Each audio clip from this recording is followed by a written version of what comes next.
Hello बच्चों, कैसे हो आप लोग। आई होप आप लोग अच्छे होंगे और अच्छे से पढ़ाई कर रहे होंगे। हम लोग क्लास 11th अकाउंट्स में इंट्रोडक्शन टू अकाउंटिंग चैप्टर पढ़ रहे थे। आज हम लोग उसी चैप्टर को आगे कंटिन्यू करने वाले हैं। ठीक है, तो चलो आज की क्लास शुरू करते हैं। देखो, आज हम लोग अकाउंटिंग के एडवांटेज पढ़ने वाले हैं। ये लेखांकन से हमें क्या सब फायदे मिलते हैं। तो अकाउंटिंग की डिफिनीशन हम लोगों ने समझा था कि अकाउंटिंग क्या होता है। एक आर्ट है फिनेंशियल ट्रांजैक्शंस को रिकॉर्ड करने की, क्लासिफाई करने की, समराइज करने की, और उससे हमें रिजल्ट के बारे में पता चलता है। तो इसी से हमें बेनिफिट भी निकालने हैं। तो चलो देखो, अगर हम फिनेंशियल इंफॉर्मेशन का प्रॉपर ढंग से अगर रिकॉर्ड रखते हैं, उससे क्या होता है, हमें कोई भी चीज को याद रखने की जरूरत नहीं होती है। तो इसका मतलब क्या हुआ कि हम अपना फोकस याद, कोई भी ट्रांजेक्शन, किसी से कुछ खरीदे हैं, किसी को कुछ बेचे हैं, वो सब बात सारा के सारा अकाउंटिंग में ऑलरेडी रिकॉर्ड किया हुआ रहता है। तो हमको कोई भी फिनेंशियल इंफॉर्मेशन को याद रखने की जरूरत नहीं होती। हम अपना फोकस बिजनेस के ग्रोथ में लगा सकते हैं। ठीक है, तो हम इसको क्या बोलेंगे कि अकाउंटिंग के फायदे क्या है। ये मेमोरी को रिप्लेस करता है। क्या करता है? रिप्लेस करता है मेमोरी। यानी कि हमको याद रखने की जरूरत नहीं होती है, याद रखने की जरूरत नहीं रहती है। हम इसको बोल सकते हैं कि फिनेंशियल इंफॉर्मेशन को याद रखने की जरूरत नहीं हो।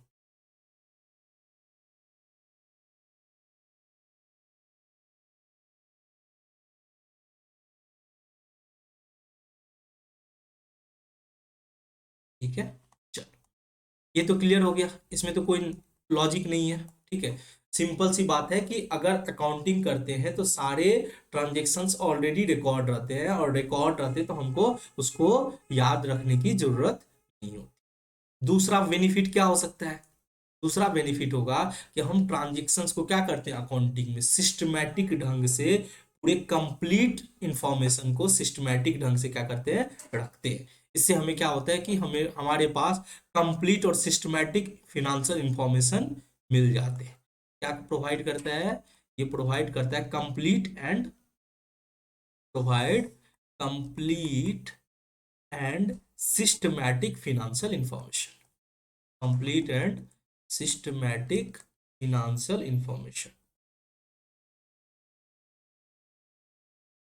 ठीक है, यानी कि हमें अकाउंटिंग करने से फायदा क्या होता है कि हम मुझे सारे के सारे इंफॉर्मेशन कंप्लीट और सिस्टमैटिक ढंग से एक जगह मिल जाते हैं। ठीक है, उसके बाद अगला क्या बेनिफिट है, हो सकता है कि हम अकाउंटिंग करते हैं तो हमें क्या होता है, प्रॉफिट एंड लॉस के बारे में पता चल जाता है, यानी कैलकुलेट कर पाते हैं। ये क्या करता है, फैसिलिटेट करता है इन असर्टेनिंग प्रॉफिट।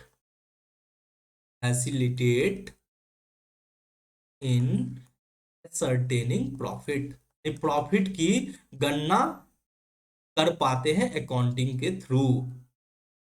फैसिलिटेट इन असर्टेनिंग प्रॉफिट, क्या होता है, प्रॉफिट का पता चल जाता है। नहीं, हम लोग क्या करते हैं, लाभ हानि का पता कर पाते, लाभ हानि कितना हुआ है उसका पता कर पाते। ठीक है, चलो, ये सब ऑलरेडी मैं समझा दिया हूं, तो इसीलिए मैं बस आपको ये सब नोट कराता हूं कि ये सब आपको एग्जाम में ये सारे क्वेश्चंस बन सकते हैं। और इस क्वेश्चन का आप लॉजिकली भी आंसर दे सकते हो कि अकाउंटिंग के हमारे फायदे क्या हो सकते हैं। अकाउंटिंग का फायदा ये होता है कि ये मेमोरी को रिप्लेस करता है, क्योंकि सारे इंफॉर्मेशन को हम क्या करते हैं, रिकॉर्ड करते हैं। तो रिकॉर्ड ऑलरेडी रहता है, इसीलिए हमको याद करने की जरूरत नहीं है। ठीक है, हमें ये कंप्लीट और सिस्टमैटिक फिनेंशियल इंफॉर्मेशन प्रोवाइड करता है, हमें प्रॉफिट निकाल के देता है। ठीक है, फिर उसके बाद ये क्या करता है, फैसिलिटेट करता है, हमको फिनेंशियल पोजीशन को बताता है। क्या करता है, असरटेन करता है फिनेंशियल पोजीशन को। फिनेंशियल पोजीशन का मतलब हुआ कि हमारा नेटवर्थ क्या है, हमारा खुद का नेटवर्थ क्या है, यानी हम खुद से कितना पैसा लगाए हैं, ठीक है, बाहर वालों से लेके बिजनेस में कितना पैसा लगाए हैं और कुल संपत्ति क्या, उतना उससे कितना वेल्थ बना है, खुद का पूंजी कितना है, खुद का पैसा बिजनेस में कितना लगा हुआ है, बाहर वालों से कितना पैसा लेके बिजनेस में हम लगाए हैं, तो ये सब चीज हम पता कर पाते। ठीक है, अब अगला बेनिफिट क्या हो सकता है कि ये हमें लीगल रिक्वायरमेंट को कंप्लाई करने में मदद करता है, यानी फैसिलिटेट करता है, फैसिलिटेट करता है to comply with legal requirement, facilitate to comply with legal requirement, यानी कि कानूनी रूप से अगर कोई हमारे पास ये चीज आता है कि, अब हम इसको एग्जांपल के थ्रू आपको समझाते हैं कि देखो, इनकम टैक्स एक्ट हो गया, जीएसटी हो गया, कंपनी लॉ हो गया, उसमें रिक्वायरमेंट होता है कि आपको बुक्स ऑफ अकाउंट मेंटेन करने हैं। आप क्या करते हो, गवर्नमेंट को इनकम टैक्स पे करते हो, जीएसटी पे करते हो, किस बेसिस पे, अपने इनकम पर एक सर्टेन परसेंटेज के दर से आप जीएसटी पे करते हो और इनकम टैक्स पे करते हो। अब गवर्नमेंट आप पे कैसे विश्वास करेगा कि आप सही इंफॉर्मेशन अपने इनकम का दिए हो कि नहीं दिए हो। इसीलिए आप सुनते होंगे कि कभी कभी क्या होता है, किसी बिजनेसमैन के यहाँ या किसी पैसे वाले के यहाँ रेड पड़ जाती है, इनकम टैक्स की रेड या जीएसटी की रेड पड़ जाती है। वो ये होता है कि गवर्नमेंट को डाउट होता है आपके ऊपर कि आप जो है अपना इनकम ठीक ढंग से नहीं दिखाए हैं और टैक्स ठीक ढंग से नहीं दे रहे हैं, तो वो क्या करती है, रेड करके पूछती है कि आप हमें इनकम का प्रूफ दो। अब इनकम का प्रूफ आप कैसे दोगे, आप अगर अच्छे ढंग से अकाउंटिंग मेंटेन किए रहोगे, अपने बुक्स ऑफ अकाउंट को मेंटेन करोगे, तभी तो आप प्रूफ दे सकते हो कि आपकी इनकम सही है और एक्यूरेट है। इसीलिए आपको क्या होता है कि अकाउंटिंग मेंटेन करने की जरूरत है। ठीक है, इसीलिए ये एक बेनिफिट है, एडवांटेज है कि ये फैसिलिटेट करता है कंप्लाई विथ लीगल रिक्वायरमेंट। अब अगला बेनिफिट की बात करते हैं। ठीक है, अगला बेनिफिट क्या हो सकता है कि देखो, क्या होता है कि अकाउंटिंग अगर प्रॉपर हिसाब किताब मेंटेन हो तो क्या होता है, झगड़े की संभावना क्या होता है, कम हो जाती है। ठीक है, हम इसको एग्जाम्पल के थ्रू समझते हैं। ठीक है, अब देखो, आप क्या हुआ, आप सेल किए किसी दूसरे व्यक्ति को, ठीक है, अब वो भी अपना हिसाब मेंटेन करके रखता है और आप भी अपना हिसाब मेंटेन करके रखते हो। तो अगर आप बोलते हो कि मुझे आपको आपसे इतना रुपया लेना है, ठीक है, 5,000 रुपया लेना है, और वो भी अगर हिसाब मेंटेन नहीं होगा तो वो बोलेगा क्या, अरे हम तो आपको ऑलरेडी पेमेंट कर दिए हैं, फिर दोबारा क्यों मांग रहे हैं। लेकिन अगर वो भी अपना हिसाब मेंटेन करता है और आप भी अपना हिसाब मेंटेन रखते हो, यानी अपना अकाउंट मेंटेन करते हो, तो वहां पे गलती होने की संभावना क्या होती है, कम हो जाती है। ठीक है, इसी गलती वहां होती है जहां पे एक दूसरे पे डाउट हो, और डाउट तब हो जगह होगा जब आप मान के चलो आपको याद नहीं है या सामने वाला को याद नहीं है, या सामने वाला ये कर रहा है धोखा, मतलब आपको चीट करने की कोशिश कर रहा है। लेकिन आप अगर proper books of account maintain करोगे तो वहां पे क्या होता है, डिस्प्यूट होने की चांस क्या हो जाती है, कम हो जाती है। इसीलिए हम लोग बोल सकते हैं कि हेल्प करता है इन मिनिमाइजिंग डिस्प्यूट, हेल्प करता है इन मिनिमाइजिंग डिस्प्यूट,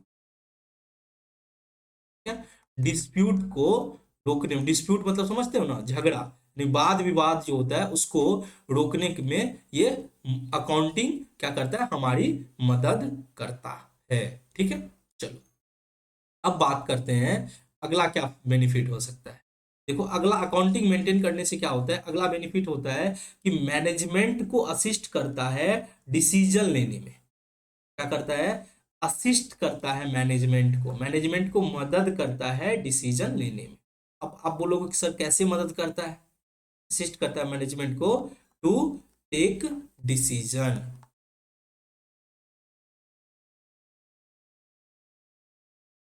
देखो, कैसे मदद करता है मैनेजमेंट को डिसीजन लेने में अकाउंट, इसको समझते हैं। देखो, क्या होता है कि अकाउंटिंग में हम किसकी रिकॉर्ड मेंटेन करते हैं, सर मनी की रिकॉर्ड मेंटेन करते हैं। ठीक है, हम पूरे अकाउंटिंग में मनी की ही रिकॉर्ड तो मेंटेन करते हैं। और मनी क्या होता है, बिजनेस का बैकबोन होता है।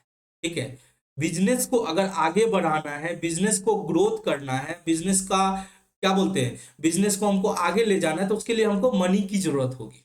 ठीक है, डे टू डे बिजनेस को चलाने के लिए मनी की जरूरत होती है, बिजनेस को ग्रोथ करने के लिए मनी की जरूरत होती है। और अगर हमारे पास मनी का सही इंफॉर्मेशन अकाउंट्स देता है तो मैनेजमेंट सही डिसीजन ले सकता है। ठीक है, और अगर मैनेजमेंट सही डिसीजन लेता है तो बिजनेस उस क्या होता है, आगे बढ़ती है और बिजनेस में सक्सेस मिलता है। ठीक है, इसीलिए अगर हमारे पास अकाउंटिंग प्रॉपर हो तो मैनेजमेंट सही डिसीजन लेता है और बिजनेस को आगे ले जाता है। ठीक है, तो जैसे एग्जांपल एक और समझ सकते हो कि अगर आप डॉक्टर के पास जाते हो तो क्या करता है, आपसे पूछता है और फटाफट क्या दवा लिख देता है? नहीं, मैनेज डॉक्टर को क्या होता है कि डॉक्टर बोलता है कि आप ये टेस्ट करा लो, ये टेस्ट करा लो। ठीक है, टेस्ट से क्या आपकी प्रॉब्लम्स, आपकी बीमारी ठीक हो जाती है? नहीं ठीक होती है, बल्कि टेस्ट से क्या होता है कि डॉक्टर को सही इंफॉर्मेशन मिलता है। ठीक है, कि आपको एक्चुअल में क्या प्रॉब्लम है, आपके बॉडी में किस चीज का डिफिशियंसी है, उस बेसिस पे वो मेडिसिन देता है और आपका प्रॉपर ढंग से इलाज करता है। उसी तरह से मैनेजमेंट को अगर सही इंफॉर्मेशन मिले कि उसके पास एक्चुअल में मनी कितना है और मनी से रिलेटेड सारे इंफॉर्मेशन अगर उसको मिलता है तो वो सही डिसीजन ले पाता है बिजनेस को आगे बढ़ाने। ठीक है, चलो, तो ये सब सारे आपके एडवांटेज थे अकाउंटिंग के। अब हम लोग बात करते हैं कि अकाउंटिंग की लिमिटेशन क्या क्या हो सकती है, यानी कि लेखांकन में क्या सब कमियां हैं और क्या सब सीमाएं हैं। ठीक है, तो सबसे पहले हम लोग बात करते हैं कि ये इन्फ्लुएंस होता है by personal judgement, influenced by personal judgement. ठीक है, यानी कि इंसान के व्यक्तिगत निर्णयों से इस पे क्या होता है, असर पड़ता है। ठीक है, चलो अब इसको सबसे पहले हम लोग समझते हैं। हमने बात किया था कि अकाउंटिंग क्या होती है, आर्ट भी होती है और साइंस भी होती है। ठीक है, हमने बोला था कि अकाउंटिंग में भी अपने रूल्स होते हैं, रेगुलेशन होते हैं, प्रिंसिपल्स होते हैं, फॉर्मूलेज होते हैं जो फिक्स होते हैं। ठीक है, तो उसमें तो कोई चेंज होने की सवाल ही नहीं होता, वो होता है जो रूल्स रेगुलेशन आपके लिए है वही रूल्स रेगुलेशन हमारे लिए भी है। ठीक है, सबके लिए है, जो भी अकाउंटिंग करते हैं वो उसी रूल्स रेगुलेशन को फॉलो करते हैं। तो फिर पर्सनल जजमेंट का इन्फ्लुएंस कहां पड़ता है? तो सर अकाउंटिंग आर्ट भी है। ठीक है, आर्ट में क्या होता है कि अकाउंटिंग इंफॉर्मेशन को प्रेजेंट करने के तरीके अलग अलग हो सकते हैं, इसीलिए यहां पे अकाउंटिंग में पर्सनल जजमेंट भी इन्फ्लुएंस होता है।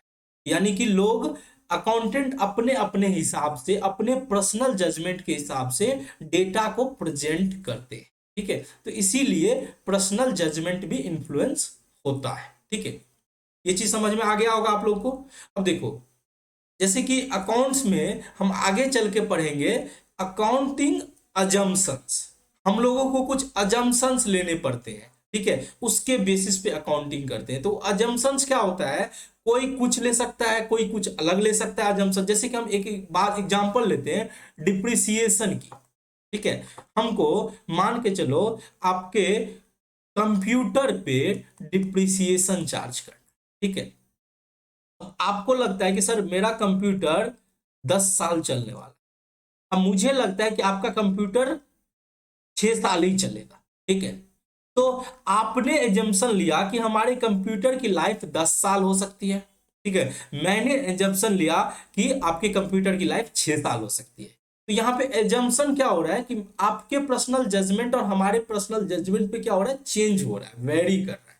ठीक है, उसी तरह से आपको लगता है कि इस कंप्यूटर का जो वैल्यू होगा 10 साल के बाद, सर इस कंप्यूटर का तब भी उस टाइम में भी वैल्यू 5,000 रहेगा।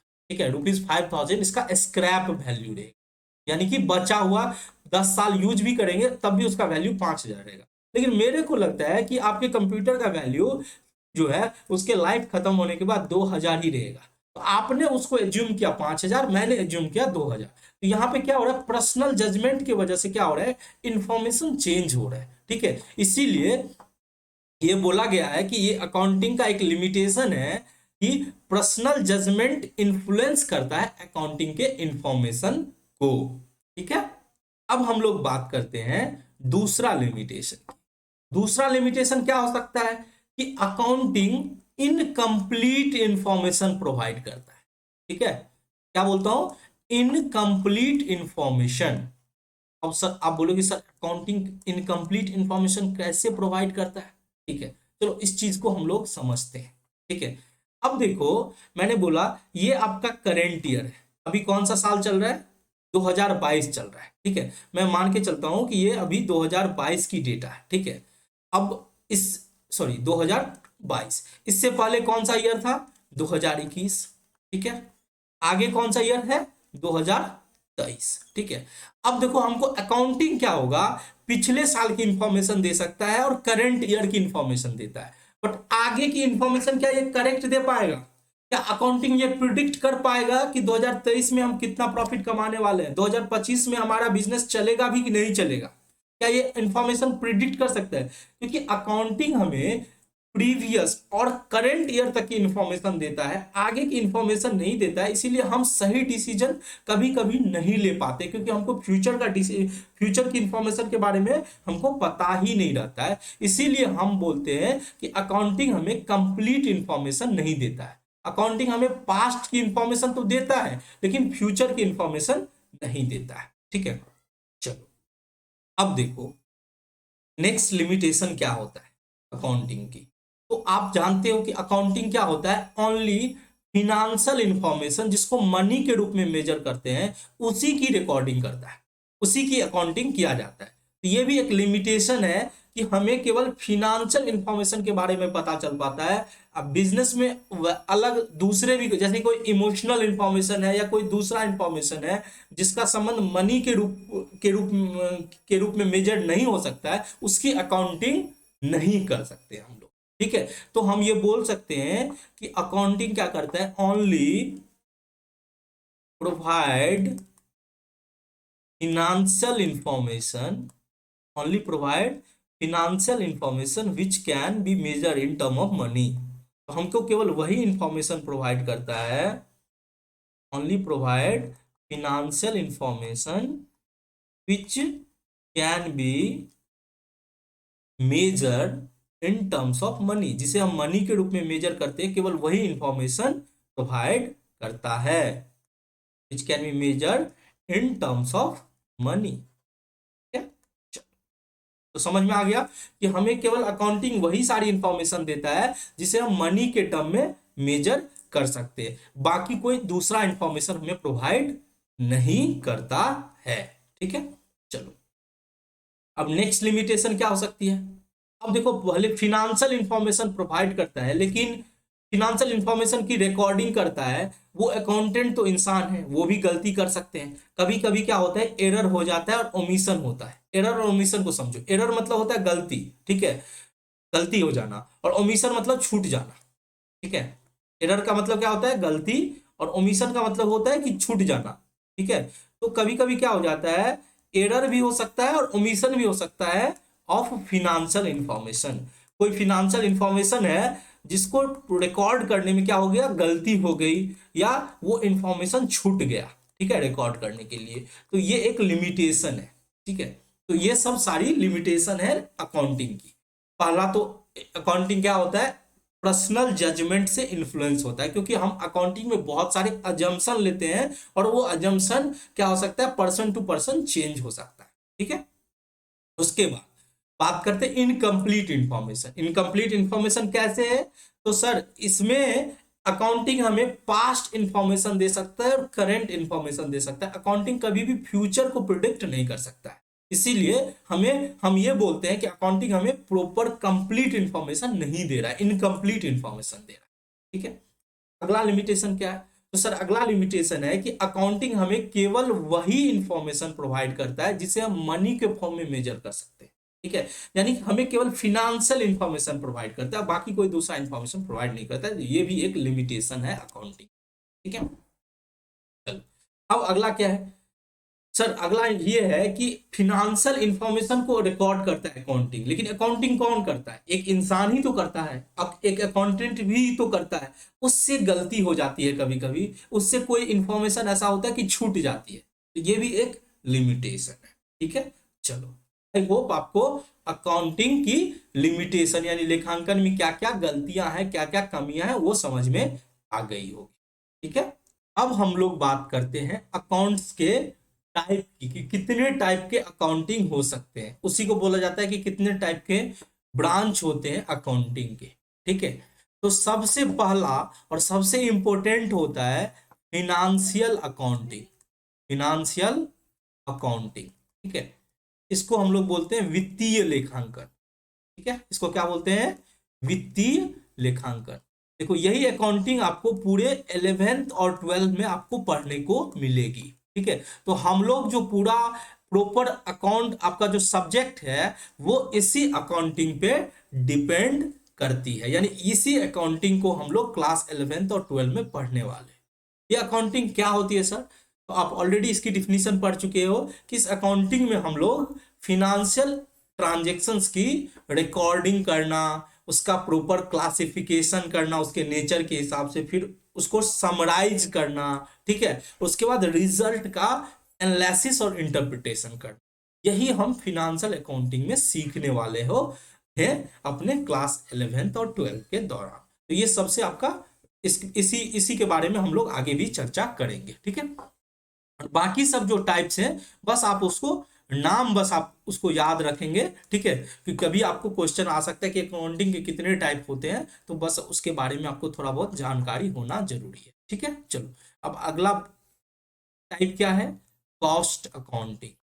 कॉस्ट अकाउंटिंग, इसको बोलते हैं लागत लेखांकन। ठीक है, लागत लेखांकन। इसमें क्या करते हैं हम लोग? इसमें गुड्स और सर्विसेज का कॉस्ट पता करते हैं। ठीक है, गुड्स और सर्विसेज का क्या करते हैं? कॉस्टिंग निकालते हैं कि एक गुड्स को बनाने में हमें कितना लगता है और ये सर्विस प्रोवाइड करने में उसकी कॉस्ट पर यूनिट क्या आती है। ठीक है, इसमें केवल कॉस्टिंग के बारे में बताया जाता है, उसे हम बोलते हैं कॉस्ट अकाउंटिंग। ठीक है, उसके बाद बात करते हैं टैक्स अकाउंटिंग। ये क्या होता है सर? इसमें टैक्स से रिलेटेड अकाउंटिंग की जाती है, यानी टैक्स की जो अकाउंटिंग होती है उसे हम बोलते हैं टैक्स अकाउंटिंग। हिंदी में बोलते हैं उसको कर लेखांकन। उसको क्या बोलते हैं? कर लेखांकन। ठीक है, इसके अलावा क्या होता है? इसके अलावा होता है मैनेजमेंट अकाउंटिंग। मैनेजमेंट अकाउंटिंग थोड़ा बहुत ये भी आप क्लास 12 में पढ़ने वाले हो। ये क्या होता है सर? Management accounting. अब देखो, मैनेजमेंट अकाउंटिंग को हम लोग हिंदी में बोलते हैं प्रबंध लेखांकन। क्या बोलते हैं? प्रबंध लेखांकन। ये क्या होता है कि फिनेंशियल इंफॉर्मेशन को ही, ये जो आप फिनेंशियल अकाउंटिंग देख रहे हो, फिनेंशियल अकाउंटिंग में जो हमारे पास डेटा रहता है, इंफॉर्मेशन रहता है, उसी को थोड़ा सा चेंज करते हैं। ठीक है, और चेंज करते हैं जिससे कि मैनेजमेंट उसको अच्छे से रीड कर सके और उसके हिसाब से प्रॉपर डिसीजन ले सके। ठीक है, आगे चल के जब आप कॉर्पोरेट में जॉब करोगे, कॉर्पोरेट में अकाउंटिंग करोगे, ठीक है, तो आप देखोगे वर्डिंग सब आएगा, जैसे डैशबोर्ड होता है, कैश फ्लो फोरकास्टिंग होता है। तो ये सब होता है मैनेजमेंट के हिसाब से। मैनेजमेंट को सही डिसीजन लेने के लिए जो अकाउंटिंग किया जाता है उसे हम बोलते हैं मैनेजमेंट अकाउंटिंग। ठीक है, चलो, तो बस इतना ही याद रखना है कि मैनेजमेंट को प्रॉपर डिसीजन लेने के लिए जो अकाउंटिंग की जाती है उसे हम मैनेजमेंट अकाउंटिंग कहते हैं। ठीक है, उसके बाद एक होती है सोशल रिस्पॉन्सिबिलिटी अकाउंटिंग। क्या होता है? Social responsibility accounting. ये क्या होता है सर? देखो, ये होता है सामाजिक जिम्मेदारी का लेखांकन। ठीक है, सामाजिक जिम्मेदारी क्या होता है? देखो, कोई भी व्यवसाय, ठीक है, कोई भी व्यवसाय में जो रिसोर्सेज यूज होता है, ठीक है, जो भी रिसोर्सेज यूज होता है वो कहां से आता है? सोसाइटी से ही तो मिलता है। अब बोलोगे सर कौन सी रिसोर्सेज की बात कर रही हो? सारी की सारी रिसोर्सेज। एक व्यवसाय में किस चीज की जरूरत होती है? मैन पावर की। मैन पावर बोलो यानी एम्प्लॉय बोलो, वर्कर बोलो, लेबर बोलो। ठीक है, आपको मशीन की जरूरत होती है, आपको मटेरियल की जरूरत होती है, पानी की जरूरत होती है। ठीक है, तो बहुत सारी चीज की जरूरत आपको होती है। ये कहां से मिलता है? ठीक है, सोसाइटी से ही तो मिलता है। मैन पावर, एम्प्लॉय कहां से आता है? ठीक है, हम आप लोग जो है सोसाइटी के ही तो हिस्से हैं। ठीक है, तो एक बिजनेस को चलाने में जो रिसोर्सेज लगती है वो सोसाइटी से आती है। तो एक बिजनेस की ये जिम्मेदारी भी होती है कि वो सोसाइटी के वेलफेयर में, सोसाइटी के हित में ठीक है, कुछ काम करे। ठीक है, इसीलिए क्या किया गया है कि लॉ में भी गवर्नमेंट ने क्या किया है कि एक रूल बना दिया है कि अगर कोई कंपनी जिसकी मान के चलो जिसका नेटवर्थ 500 करोड़ से ऊपर है, उसको सोसाइटी के वेलफेयर के लिए कुछ एक सर्टेन परसेंटेज है वो खर्चे करने होंगे सोसाइटी के हित के लिए। तो बहुत सारी कंपनी क्या करती है, सोसाइटी के हित के लिए बहुत सारे अलग अलग काम करते हैं, तो उनके जो खर्चे होते हैं, उनका जो प्रोजेक्ट होता है, उसकी जो अकाउंटिंग होती है, उससे ही हम सोशल रिस्पॉन्सिबिलिटी अकाउंटिंग कहते हैं। ठीक है, तो आई होप आपको समझ में आ गया होगा कि अकाउंटिंग के कितने टाइप होते हैं। फिनेंशियल अकाउंटिंग होते हैं, कॉस्ट अकाउंटिंग होते हैं, टैक्स अकाउंटिंग होते हैं, मैनेजमेंट अकाउंटिंग होते हैं, सोशल रिस्पॉन्सिबिलिटी अकाउंटिंग होते हैं।